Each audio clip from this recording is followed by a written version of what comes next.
रागाने call cut केला आणि संतापत निलेश आतल्या खोलीमध्ये निघून गेला. जाता जाता त्याने रूमचा दरवाजा जोरात आपटला. स्वयंपाकघरात काम करत असलेल्या मीनाच्या कानापर्यंत तो आवाज पोचला आणि क्षणभर तिचे काम करणारे हात थांबले. तिने वळून आवाजाच्या दिशेने पाहिलं. काही वेळ ती बंद दरवाजाकडे पाहत राहिली आणि एक दीर्घ श्वास घेत पुन्हा आपल्या कामाला लागली. आत गेलेल्या निलेशने कपाटातून विस्कीची बाटली बाहेर काढली. बाजूलाच ठेवलेला ग्लास हातात घेतला, एक पेक तयार केला आणि क्षणाचाही विलंब न करता गटकन घशाखाली उतरवला. लहान मुलासारखं वागणं सुरू आहे यांचं. मनाला जराही शांतता मिळू देत नाहीत. एकदा येऊन जा, भेटून जा, सारखं तेच ते. कंपनी काय माझ्या बापाची आहे का? पाहिजे तेव्हा सुट्टी मिळायला तिकडे बॉस रोज डोक्यावर बसलाय. कामाचं प्रेशर दिवसेंदिवस वाढत चाललंय आणि हे म्हणतात येणारे वेळच्या वेळी पैसे पाठवतो, लागणाऱ्या सगळ्या गोष्टी करून दिल्यात. अजून काय करू यांच्यासाठी? कष्टात दिवस काढले, मातीच्या घरात आयुष्य घालवलं म्हणून आज चांगला बंगला बांधून दिलाय. पण यांचं समाधान काही होईना आणि धडपडणाऱ्या पोराचं थोडंसं कौतुकही वाटत नाही. निलेशची बडबड मीना ऐकत होती. त्यांचं म्हणणं तिला पूर्णपणे पटत नव्हतं, पण या विषयावर त्याला काही बोलण्याची तिची हिंमत होत नव्हती. उगाच त्याची चिडचिड वाढेल आणि मग मुलांसमोर दोघांचं भांडण सुरू होऊन घरातलं वातावरण आणखी बिघडेल. म्हणून आजकाल शांत राहणंच योग्य आहे असं ती स्वतःला समजत होती. गावाकडून त्याच्या आई वडिलांचा फोन आला आणि निलेशचा पारा चढू लागला. तेव्हाच तिने मुलांना खेळण्यासाठी बाहेर पाठवले होते. पहिल्या पेगनंतर निलेशने दुसराही पेग भरला आणि त्याची बडबड आणखीन वाढली.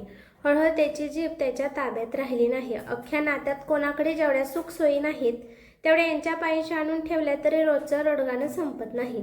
हे झालं, येणार आहेस का? ते झालं, येणार आहेस का? एवढी कामं उरलीत माझी. घरात सगळ्यात मोठे असून लहान मुलांसारखं हट्ट वाढत चाललाय. नाही म्हटलं तरी समजून घेत नाहीत. आज बरं वाटत नाही, उद्या ताप वाटतोय, परवा जेवण जात नाही, तक्रारी काही संपतच नाहीत. डॉक्टरकडे जायचं सोडून सतत माझ्याच मागे लागतात. निलेशची ही बडबड बराच वेळ सुरू होती. रात्री उशिरा त्याचा राग शांत झाला तोपर्यंत मुलांनी जेवण करून झोप घेतली होती. निलेश आणि मीनानेही जेवण करून घेतले. पुन्हा गावाकडून फोन येईल या भीतीने त्याने मोबाईल आधीच फ्लाईट मोडवर टाकला होता. सकाळी उठून घरातील सगळे आवरावर करून निलेश ऑफिसला जायला निघाला. त्याने मोबाईल हातात घेतला आणि फ्लाईट मोड बंद केला. फोन सुरू होताच मेसेजच्या नोटिफिकेशनचा पाऊस पडू लागला. काही वेळाने मेसेज येणं बंद झालं. बाहेर पडण्याआधी त्याने क्षणभर विचार केला आणि वडिलांचा नंबर ब्लॉक करून टाकला. बाजूलाच उभी असलेल्या मीनाला ते खटकलं, पण ती काही बोलली नाही. तिच्या हातातली डब्याची पिशवी निलेशने घेतली आणि तो बाहेर पडला. मीना देखील त्याच्या मागोमाग दरवाजापर्यंत आली. निलेशने मागे वळून हसत हात हलवला. तिनेही हसून त्याला उत्तर दिलं. तो निघाला वळला तसा तिने त्याला हाक मारली. त्याने मागे वळून पाहिलं. अतिशय शांत आणि समजावणीच्या सुरात ती म्हणाली, पैसा हा प्रत्येक प्रश्नाचं उत्तर असू शकत नाही. तिच्या शब्दामागचा अर्थ निलेशच्या लक्षात आला. तिच्या बोलण्यामुळे त्याचा मूड बदलण्याआधीच मीना हसत म्हणाली, लवकर या, वाट पाहते. आणि तिने त्याला एक हलकंसं फ्लाइंग किस दिलं. निलेशही हसला आणि तो ऑफिसला निघून गेला. संध्याकाळी दाराची बेल वाजली. मीनाने दरवाजा उघडला. समोर निलेश उभा होता. तो आत आला. खांद्यावरची बॅग काढून सोफ्यावर ठेवली आणि थकून बसला. मीनाने त्याच्यासमोर पाण्याचा ग्लास धरला. त्याने पाणी प्यायलं आणि थोडा वेळ डोळे मिटून बसला. मीना स्वयंपाकघरात निघून गेली. दोन्ही मुलं समोर काहीतरी खेळण्यात गुंग होते.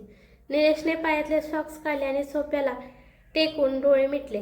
तेवढ्यात छोटी सिया धावत आली आणि त्याच्या पायाला बिलगली. पप्पा, हे तुझ्या हाताला निघालेला काय झालं आहे? निलेशने डोळे उघडले. सियाच्या हातात जुन्या फोटोचा अल्बम होता. त्यातल्या एका फोटोवर बोट ठेवून ती त्याला प्रश्न विचारत होती. निलेशने हलकसं हसत अल्बम हातात घेतला आणि सियाला मांडीवर बसवलं. तो त्याच्याच लहानपणीचा फोटो होता.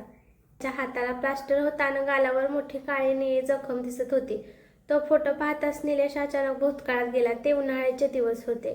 शाळेला सुट्ट्या लागल्या होत्या. गावातली सगळी मुलं दिवसभर मोकळेपणाने खेळत होती. एक दिवस निलेश आणि इतर मुले मळ्यातल्या आंब्याच्या झाडावर आंबे काढण्यासाठी चढली होती. निलेश बराच वर गेला असताना झाडावरच्या घरट्यात असताना काहीतरी हालचाल झाली.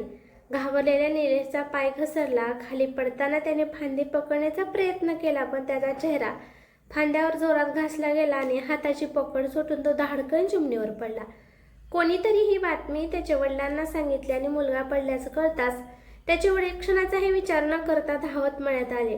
विवळत पडलेल्या निलेशला त्यांनी एका क्षणात खांद्यावर उचलला आणि गावाच्या दिशेने सुसाट धावायला सुरुवात केली. त्यांच्या पायात चप्पल सुद्धा नव्हती हे निलेशला आता आठवलं. दवाखान्यात उपचार सुरू असताना त्याची नजर वडिलांच्या पायाकडे गेली होती. त्यांच्या पायाच्या अंगठ्याला नखट ठेच लागून उकललं होतं. फोटो पाहताना तीच गोष्ट त्याला पुन्हा आठवली आणि त्या जखमेची वेदना जणू त्याच्या स्वतःच्या मनात जाणवली. त्याच्या डोळ्यात नकळत पाणी आलं. त्याला पुढे आठवलं तो आजारी असताना आई तहानभूक विसरून त्याच्याजवळ बसायची. तो झोपला की त्याच्याकडे पाहत बसायची. ताप वाढला की तिच्या डोळ्यात चिंता दिसायची. दवाखान्यात असताना वडील दिवसभर शेतात राबायचे आणि रात्रभर त्याच्या पलंगाजवळ बसून जागायचे. त्याचा हात जरी हल्ला तरी काय झालं म्हणून दचकून उठायचे. त्या आठवणी एकामागून एक निलेशच्या डोळ्यासमोर येत होत्या आणि त्याला स्वतःचीच लाज वाटू लागली. त्याने पायातले सॉक्स पुन्हा घातले आणि मीनाला आवाज दिला, 10 मिनिटात आवर, आपण गावाला निघतोय. तो आतल्या खोलीत गेला. त्याने काही कपडे बॅगेत भरले आणि बाहेर आला. जास्त वेळ लावू नकोस, मी गाडी काढतोय, लगेच खाली आहे असं म्हणत तो बाहेर पडला. मीना आश्चर्याने म्हणाली, अहो मुलांची शाळा. निलेश म्हणाला, शिक्षकांना मेसेज कर, 2-3 दिवस मुलं शाळेत येणार नाहीत. मीना पुन्हा म्हणाली, आणि तुमचं ऑफिस? तिच्या आवाजात प्रेमळ टोमणा होता. तो हसत म्हणाला, आयुष्यात फक्त ऑफिस हीच आपली जबाबदारी नसते. काही जबाबदाऱ्या वेळेत पार पाडल्या नाही तर नंतर हातात फक्त पश्चाताप उरतो. दारातून हे ऐकणारी मीना मिस्सिलपणे हसली आणि मान हलवत त्याला चिडवू लागली. रात्री साधारण 10 वाजता त्यांची गाडी गावातल्या घरासमोर येऊन थांबली. गाडीचा आवाज ऐकून निलेशची आई दरवाजात आली. तोपर्यंत दोन्ही मुलं आजी आजी करत तिच्याकडे धावत जाऊन बिलगली. सगळ्यांना पाहून तिच्या चेहऱ्यावर आनंद पसरला. तिने सगळ्यांना बाहेर थांबायला सांगितलं आणि पटकन आत जाऊन पाण्याचा तांबा आणि भाकरीचा तुकडा घेऊन तिने सर्वांवरून भाकरीचा तुकडा उतरवला. निलेश आणि मीना तिच्या पाया पडले. आईने दोघांच्या गालावरून मायेने हात फिरवला. निलेशने विचारलं, बाबा कुठे आहेत? आई म्हणाली, आतल्या खोलीत आहेत.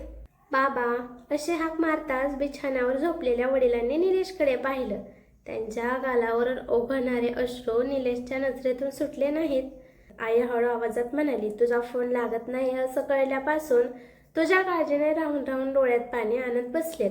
आता तूच सांग बाबा, ती पुढे म्हणाली. 4 दिवस झाले त्या दिवशी रानातून आल्याने अंथरुण धरलं. दवाखान्यातून औषध आणली तरी ताप काही कमी होत नव्हता. निलेशने बाबांच्या अंगाला हात लावला. अंग तापाने फणफणत होता आणि हालचालीवरून त्यांच्यात खूप अशक्तपणा जाणवत होता. आई म्हणाली, 2 दिवस झाले काही खात पीत नाही. तेवढं बोलताना तिच्या डोळ्यात पाणी आलं आणि आवाज कापरा झाला. मीना लगेच स्वयंपाकघरात गेली. तिने बाबांसाठी ताट वाढून आणलं आणि निलेशच्या हातात दिलं. बाबा थोडं जेवून घ्या, निलेश प्रेमाने म्हणाला. पण बाबांनी मान दुसरीकडे वळवली. निलेशने भाकरीचा थोडासा घास घेतला आणि बाबांच्या तोंडाजवळ धरला. बाबांनी तो घास घेतला. ते पाहून निलेशच्या आईने डोळ्याला पदर लावला. घास खाताना बाबांनी निलेशचा हात हातात घेतला. त्याच्या डोक्यावरून मायेने हात फिरवला. मुलांकडे पाहून त्यांना जवळ घेतला आणि सुनेकडे पाहून अबोलपणे तिची विचारपूस केली. सकाळी उठल्यावर निलेश बाबांच्या खोलीत गेला, पण बाबा तिथे नव्हते. तो बाहेर आला तर बाबा आंघोळ करून अंगणात चहा घेत बसले होते. निलेश त्यांच्याजवळ जाऊन बसला. तेवढ्यात मीना त्याच्या हातात चहाचा कप देऊन गेली. निलेशने चहा घेतला आणि बाबांकडे पाहत विचारलं, आता कसं वाटतंय बाबा? बाबा लगेच म्हणाले, अन मला काय झालंय? त्यावर निलेशची आई हसत तोंडाला पदर लावू लागली. बाबा उठू लागले तसे निलेशने त्यांच्या हाताला आधार दिला. रात्री तापाने होरपळणारं शरीरात अगदी सामान्य झालं होतं आणि अंगातला अशक्तपणाही बऱ्यापैकी कमी झाला होता. दरवाजापाशी येत बाबांनी आपल्या सुनेला आवाज दिला, पोरी आवरून रानाकडे ये. तू लावलेली झाडं आता चांगली फुलली आहेत. आलेस तर पिकावर हात फिरवून जा. लक्ष्मी आहेस आपल्या घरची. एवढं बोलून त्यांनी खिशातून गांधी टोपी काढली आणि डोक्यावर चढवली. ताटकण्याने ते रानाच्या वाटेने निघून गेले. बाहेर उभी राहून बाबांची पाठमोरी आकृती पाहणाऱ्या निलेशच्या शेजारी मीना येऊन उभी राहिली. निलेश तिच्याकडे पाहत म्हणाला, तू काल म्हणालीस ते अगदी खरं आहे. केवळ पैसा हा प्रत्येक प्रश्नाचं उत्तर नसतो. पैसा जवळ असण्यापेक्षा आपली माणसं आपल्या सोबत असणं जास्त महत्त्वाचं असतं. कारण पैसा पुन्हा कमवता येतो, पण आपल्या माणसासोबतचा वेळ आणि त्यांचं प्रेम एकदा निघून गेलं की परत मिळेलच असं नाही.